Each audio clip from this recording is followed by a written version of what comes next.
믿을 수 없는 일이 벌어졌습니다. 세계 최고의 농업 선진국들이 수십 년간 해결하지 못한 사막, 농업의 난제를 지도에서 찾기도 힘든 작은 나라가 단숨에 뒤집어 놓았는데요. 50도를 넘나드는 불모지 사막에 첨단 스마트팜이 들어선다는 소식에 미국과 유럽의 전문가들은 고개를 가로저었습니다. 그건 절대 불가능한 일이다. 석유 왕국 사우디아라비아가 처음에는 눈길조차 주지 않던 이 동양의 나라에 지금은 그들의 식량 안보 미래를 맡기고 있다고 합니다. 이스라엘의 점적 관계, 네덜란드의 온실 기술, 독일의 자동화 시스템, 서방 최고의 기술들이 모두 실패한 사막에서 한국의 스마트팜만이 성공했습니다. 처음엔 거들떠보지도 않았던 그들이 왜 지금은 50억 달러라는 천문학적인 예산을 쏟아붓고 있을까요? 심지어 무함마드 빈 살만 왕세자가 직접 나서서 어떻게든 그 한국 기술을 가져오라는 명까지 내렸다고 합니다. 사막의 모래폭풍 속에서도 싱싱한 채소가 자라나고 중동 젊은이들이 앞다투어 한국 유학을 꿈꾸는 놀라운 변화의 현장.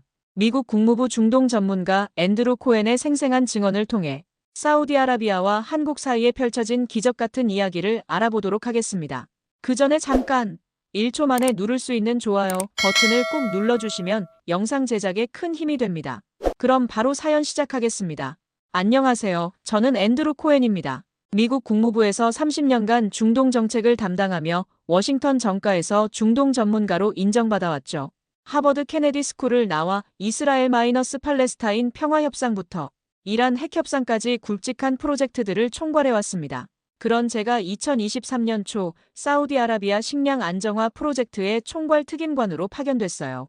이번 프로젝트에 대한 자부심과 확신이 대단했습니다. 석유 의존도를 줄이려는 사우디의 비전 2030, 그 핵심 과제 중 하나가 바로 식량 자급률 향상이었거든요. 예산만 50억 달러의 초대형 프로젝트였어요. 우리가 동원한 기술진을 보세요. 이스라엘에서 온 점적 관계 기술 전문가들, 그들은 사막을 농지로 바꾼 키부츠의 전설적인 인물들이었습니다. 네덜란드 온실 시스템 엔지니어들은 세계 화훼 수출 1위 국가의 노하우를 갖고 있었죠. 독일 지멘스와 보쉬에서 파견된 자동화 전문가들까지 말 그대로 서방 최고의 두뇌들이 모인 드림팀이었어요. 이번엔 확실히 성공할 거야. 세계 최고의 기술로 사막을 정복하는 거지. 첫 6개월은 순조로웠습니다. 리야드 근교에 시범 농장이 세워졌고 언론들도 사막의 기적이라며 대서특필했어요. 하지만 현실은 냉혹했습니다. 이스라엘의 자랑스러운 점적 관계 기술이 첫 번째로 무너졌어요. 사우디 지하수의 염분 농도가 이스라엘보다 훨씬 높았거든요. 파이프가 막히고 작물이 말라 죽기 시작했습니다. 이상하다. 이스라엘에서는 완벽하게 작동했는데 네덜란드 온실도 마찬가지였어요. 암스테르담 근교의 온화한 기후에 최적화된 시스템이 50도를 넘나드는 사막 폭염을 견딜 리 없었죠. 유리가 깨지고 철골이 휘어졌습니다.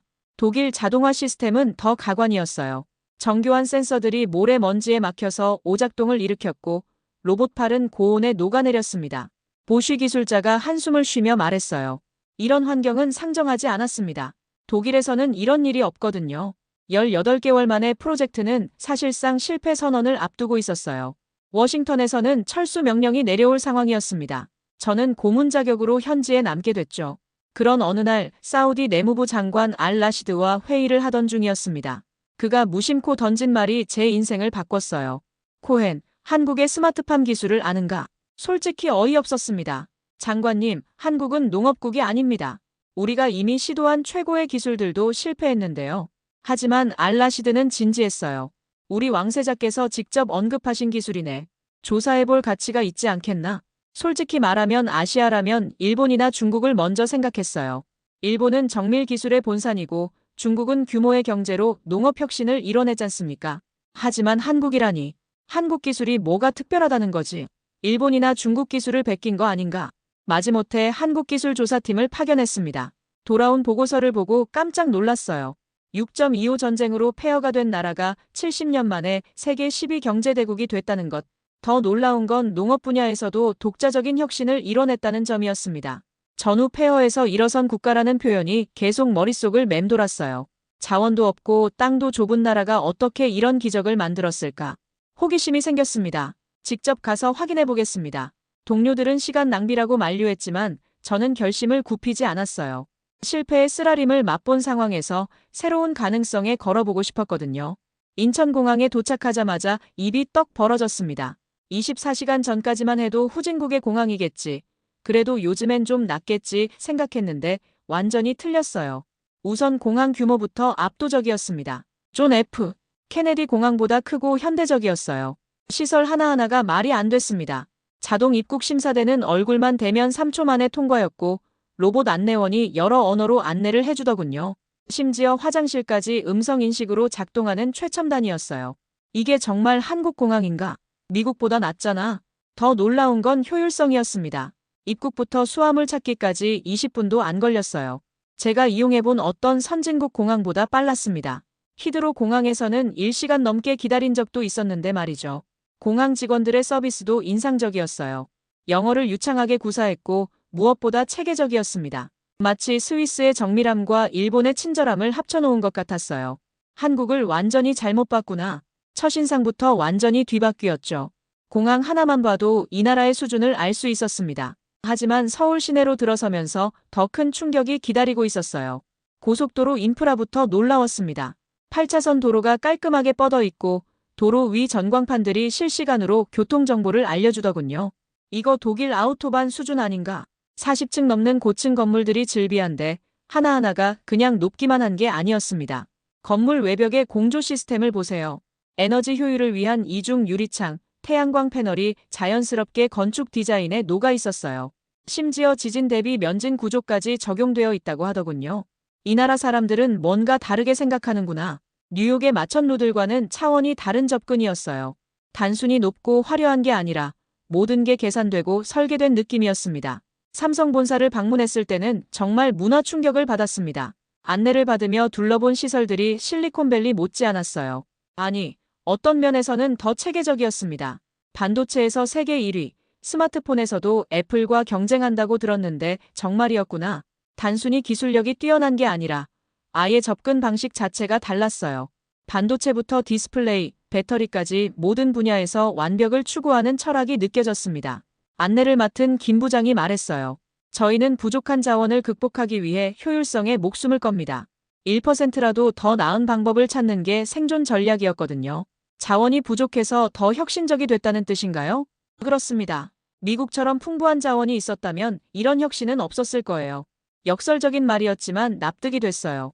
한강변을 걸으며 더욱 놀랐습니다. 도심 한복판에 이렇게 넓은 녹지 공간이 있다니. 뉴욕의 센트럴파크보다 넓어 보였어요. 그런데 자세히 보니 단순한 공원이 아니었습니다. 스마트 가로등들이 보행자의 움직임을 감지해서 밝기를 조절했고 벤치에는 무선 충전 기능이 내장되어 있었어요. 공기질 모니터링 시스템이 실시간으로 데이터를 수집하고 있었습니다. 심지어 자전거 도로와 보행로가 완벽하게 분리되어 있었죠. 이게 정말 공원인가? 미래 도시 같은데?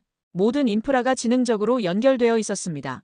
파리의 생강이나 런던의 템스 강변과는 차원이 다른 스마트 시티였어요. 이 나라는 기술이 아니라 철학으로 움직이는구나. 그날 밤 호텔에서 보고서를 작성했어요. 기대 이상이라는 결론을 내렸습니다. 겉보기엔 작은 나라지만 속을 들여다보면 모든 것이 치밀하게 설계되고 계산된 나라였어요. 사우디의 사막과는 정반대 환경이지만 뭔가 통하는 게 있었습니다. 한정된 자원으로 최대 효과를 내야 한다는 절박함. 그리고 그 절박함이 만들어낸 혁신의 DNA였죠.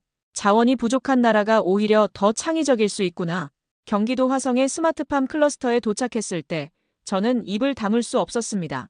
겉보기엔 그냥 하얀 비닐하우스 같았는데 내부는 완전히 다른 세상이었어요. 어서 오세요, 코엔 박사님. 안내를 맡은 이 연구원이 첫 번째 동으로 저를 데려갔습니다. 문을 열자마자 시원한 바람이 나왔어요. 바깥 기온은 35도였는데 안은 22도로 유지되고 있었죠.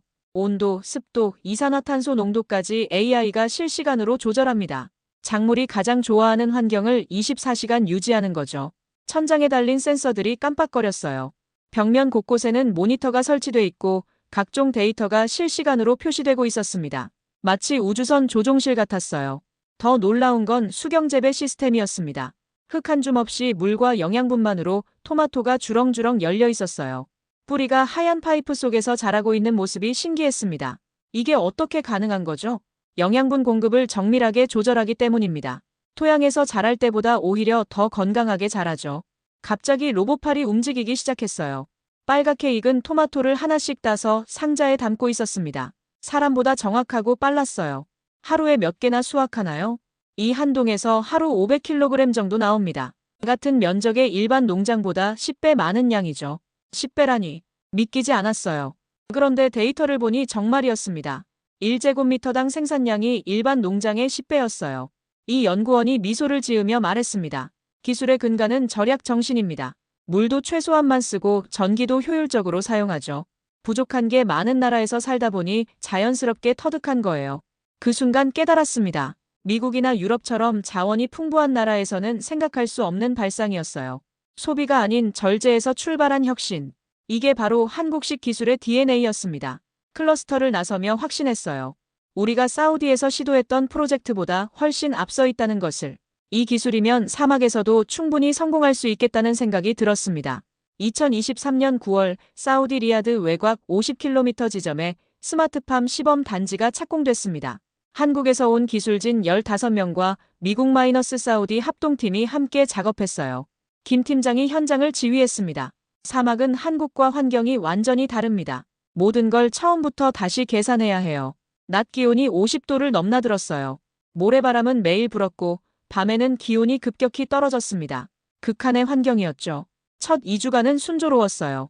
시설 설치가 완료되고 첫 작물 파종도 끝났습니다. 상추와 토마토 모종들이 깔끔하게 심어졌죠. 그런데 3주째 되는 날 문제가 터졌습니다. 코엔 박사님, 큰일 났습니다. 새벽 5시에 급한 전화를 받았어요. 현장으로 달려가 보니 아비규환이었습니다. 태양광 패널이 과열돼서 냉각 시스템이 다운됐고 온실 내부 온도가 60도까지 올라간 거예요. 모종들이 시들시들 죽어가고 있었습니다. 이런 환경에서는 불가능해. 현지 기술자들이 포기하자는 말을 했어요. 저도 솔직히 마음이 기울었습니다. 또 실패하는 건 아닌가 싶었거든요. 하지만 김 팀장은 달랐어요. 포기하기엔 너무 이릅니다. 방법이 있을 거예요.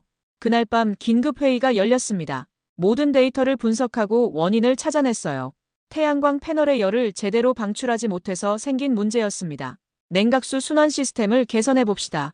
지하 파이프라인을 더 깊게 묻고 열 교환 효율을 높이는 거죠. 48시간 만에 시스템을 개선했습니다. 지하 3m까지 파이프를 묻고 냉각수 순환량을 2배로 늘렸어요. 결과는 성공이었습니다. 온실 내부 온도가 안정됐고 작물들도 다시 싱싱해졌죠. 해냈다. 그 순간 느꼈어요. 이들은 단순히 기술을 들고 온 게 아니라 문제를 해결하는 철학을 가져온 거라는 걸. 위기 앞에서도 포기하지 않고 끝까지 방법을 찾는 한국인들의 정신을 본 것 같았습니다. 2023년 12월 드디어 첫 수확의 날이 왔습니다. 사막에 모래폭풍이 몰아치는 날이었어요. 바깥은 지옥 같았지만 온실 안은 완벽하게 보호받고 있었습니다. 신기하네요. 바깥은 난리인데 안은 멀쩡하다니. 알 라시드 장관이 감탄했어요. 온실 내부는 22도로 쾌적했고 상추와 토마토가 싱싱하게 자라고 있었거든요. 김 팀장이 첫 상추를 수확했습니다. 코엔 박사님, 한번 드셔보세요. 한 입 베어 물었더니 정말 달았어요. 한국에서 먹었던 것보다도 더 신선하고 맛있었습니다. 이게 사막에서 자란 거라고요? 네, 영양분 조절을 더 정밀하게 했거든요. 일반 농장보다 당도가 높아요. 그날 오후 왕세자 무함마드 빈 살만이 직접 현장을 방문했습니다. 그가 상추를 맛보더니 환한 미소를 지었어요. 한국 기술은 미래를 열었다. 우리 사막에 녹색혁명을 가져다 줬네. 현지 언론들도 몰려왔어요. 미국 CNN, 영국 BBC까지 취재진이 왔습니다. 기자들은 기술의 기적이라고 표현했죠. 50도 사막에서 채소가 자라는 장면이 정말 인상적입니다. CNN 기자가 말했어요. 카메라는 모래폭풍이 몰아치는 바깥과 싱싱한 채소가 자라는 온실 안을 대비해서 보여줬습니다. 그날 밤 호텔방에서 저는 깊은 반성을 했어요. 처음 한국 기술을 들었을 때 코웃음 쳤던 제 자신이 부끄러웠습니다. 우린 틀렸고 그들은 옳았다. 서방의 기술이 전부라고 생각했던 제 편견이 깨졌어요. 기술의 우수성은 첨단성에만 있는 게 아니라 문제를 해결하는 능력에 있다는 걸 깨달았습니다.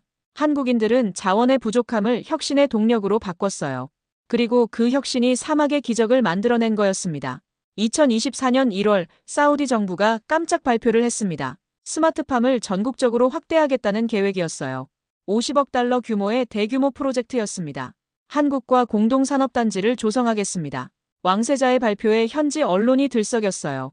단순한 기술 도입이 아니라 한국식 농업 모델을 완전히 이식하겠다는 의미였거든요. 저는 뜻밖의 제안을 받았습니다. 사우디 대통령 자문관으로 임명되겠다는 거였어요.